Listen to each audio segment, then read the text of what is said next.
నమస్కారం ఘంటారావానికి స్వాగతం. ముందుగా ప్రధానాంశాలు. రంగారెడ్డి జిల్లాలో మహిళా కానిస్టేబుల్ దారుణ హత్య. ప్రేమ వివాహం చేసుకుందని కుటుంబ సభ్యులే చంపినట్టు అనుమానం.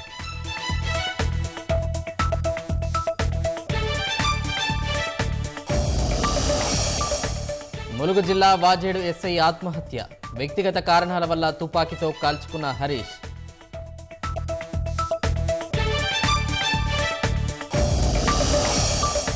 సిద్దిపేట జిల్లాలో నేడు ముఖ్యమంత్రి రేవంత్ రెడ్డి పర్యటన. పలు అభివృద్ధి కార్యక్రమాలను ప్రారంభించనున్న సీఎం.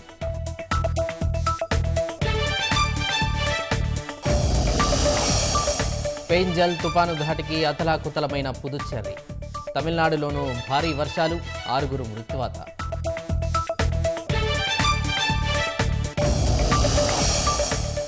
అమెరికా అధ్యక్షుడి కుమారుడు హంటర్ బైడెన్కు ఊరట.